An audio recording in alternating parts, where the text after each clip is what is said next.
সকালের আলোতে এক কৃষক ঘুম থেকে উঠে আলতো করে হাই তোলে। তারপর নিজের ঘরের পাশেই মাটি খুঁড়তে শুরু করে। কোদালের শব্দে চারপাশ ভরে ওঠে। কিছুক্ষণ পরেই তার স্ত্রী বাইরে থেকে হাতে পুটলি নিয়ে আসে। হাসি মুখে বলে, শোনো, আমি বাইরে গিয়ে তাড়াহুড়ো করে কিছু খাবার পটলিতে করে আনছি। সারাদিন তোকে অনেক পরিশ্রম করতে হবে, খালি পেটে থাকলে শরীর টিকব না। এই নাও, কাজের ফাঁকে বসে একটু খাইয়া নিও, তারপর আবার ধীরে ধীরে কাজ করবা। আহা বউ, তুই না থাকলে আমি এই পরিশ্রম করতে পারতাম না। তোর হাতের খাবারেই আমার সব শক্তি। চল, আগে তোর আনা পুটলি কোলে একটু খাই, তারপর আবার নতুন উদ্যমে কাজ শুরু করব। তুই পাশে থাকলেই আমার সব কষ্ট সহজ লাগে। তুমি তো সারাটা দিন খেটে মরো, আমি যদি একটু যত্ন না করি তবে তোমার কষ্টেই বৃথা হবে। এই যে খাবার আনছি তাতে শুধু ভাত আর তরকারি না, আমার মনের ভালোবাসাও আছে। খাইতে খাইতে বুঝবা, শক্তি শুধু খাবার থেকে না, ভালোবাসা থেকেও আসে। ঠিক আছে বউ, চলো এখন একটু বসে খাবার খেয়ে নেই। সকাল থেকে মাটি খুঁড়ে শরীর ক্লান্ত হয়ে গেছে। আগে পেট ভরলে আবার নতুন জোরে কাজ শুরু করতে পারবো। তুই পাশে বস, আমরা একসাথে খাই, তাতেই তো আনন্দ। এভাবেই দুজন একসাথে বসে খাবার খেতে লাগলেন। কৃষক পরিশ্রমের পর শান্তিতে ভাত মুখে দিচ্ছে, আর স্ত্রী ভালোবাসায় পাশে বসে খাচ্ছে। খাবার শেষ না হতেই স্ত্রী হেসে বললেন, শোনো, এত তাড়াহুড়ো কইরা খেও না, ধীরে ধীরে খাও। সারাটা দিন তোকে অনেক কাজ করতে হবে, আগে পেট ভরে শান্তিতে খাও, তবেই তো শরীরে জোর পাইবা। ঠিক আছে, বুঝতে পারছি তোমার কথা। আমি ধীরে ধীরে খাচ্ছি, কিন্তু খাবার শেষ করে আমাকে দ্রুত ওই জঙ্গলের ভিতরে জমিতে কাজে যেতে হবে। দিনের বাকি কাজ অনেক, তবেই সময় বাঁচাবে, শক্তিও থাকবে। তা তুমি ঠিকই বলেছ, তবে ওই জঙ্গলের ভিতরে জমিতে যাওয়া নিয়ে আমার অনেক ভয় আছে। ওখানে যাদের যায় কেউ আবার ফিরে আসে না। তুমি ভালো করে সাবধান করো। রাস্তাটা ঠিকঠাক জানো কি? কেবল কাজের জন্যই তো সেখানে যাবে। চিন্তা করো না, আমি সাবধানে যাব। জঙ্গলের ভিতরের জমিতে অনেক কাজ আছে, আর ওখানেই আমাদের পরিবারের জন্য স্বপ্নের ফসল থাকবে। আমি ফিরে আসব, শুধু তোমার আশীর্বাদ চাই। সাহস নিয়ে কাজ করতে হবে, তবেই ফল পাবে। তিনি ধীরে ধীরে খাওয়া শেষ করলেন। তারপর ঘর থেকে বের হয়ে গভীর জঙ্গলের পথে হাঁটতে লাগলেন। চারপাশে গাছপালা, ঝোপঝাড় আর পাখির কিচিরমিচিরের শব্দ ভরে আছে। পথটি সরু এবং কুয়াশাচ্ছন্ন, কিন্তু তার চোখে দৃঢ় সংকল্প। জমিতে কাজের উদ্দেশ্যে তিনি সাহসের সঙ্গে এগিয়ে যাচ্ছেন।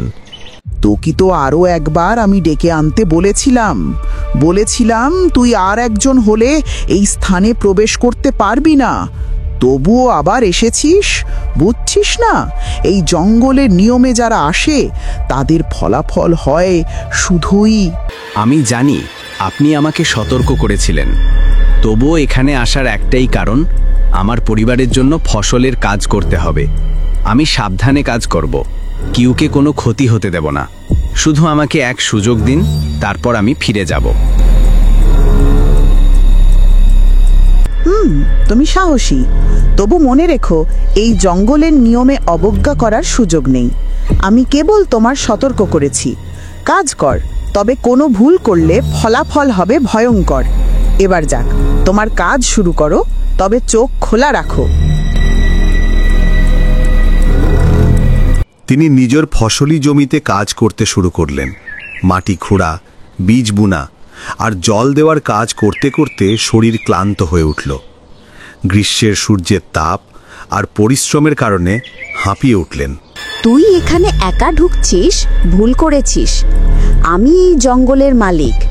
যাদের আমি চাই তাদেরকে রেখেই যাই, আর যাদের আমি চাই না তাদেরকে ফেরত পাঠাই না। এখনই চাইলেও তুই এই জঙ্গল থেকে বেরোতে পারবি না। আমি তোর জীবন নেব, তোর নাম হবার আগেই তোর সব আশা স্বপ্ন শেষ করে দেব, বুঝলি তো? আমি জানি আপনি শক্তিশালী এবং এই জঙ্গলের নিয়ম কঠিন, কিন্তু আমি এখানে শুধু আমার পরিবারের জন্য কাজ করতে এসেছি। যদি আমাকে মারার চেষ্টা করেন, আমি নিরাপদে চলে যাব।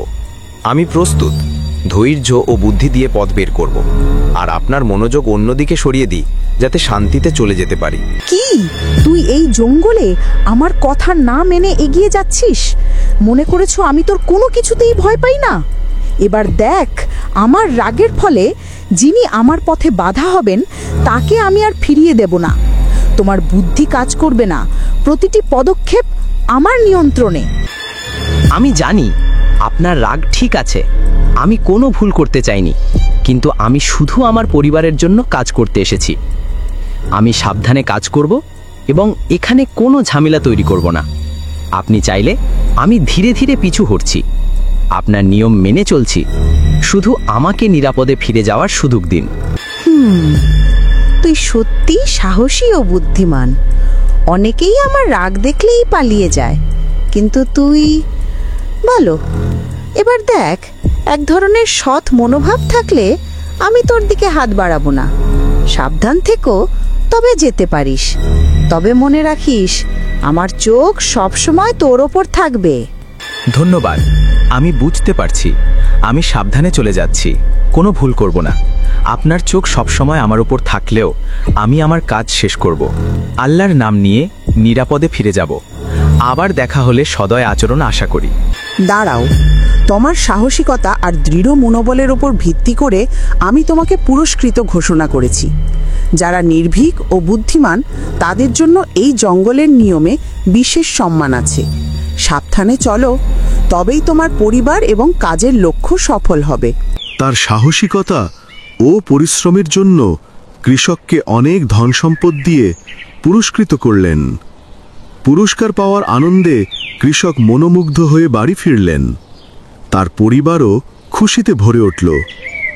এরপর তারা সুখে শান্তিতে বসবাস শুরু করলেন। এই ঘটনা দেখালো সাহস, ধৈর্য এবং পরিশ্রম সবসময় ফলপ্রসূ হয় এবং জীবনের সমস্ত চ্যালেঞ্জকে জয় করার মূল উৎস।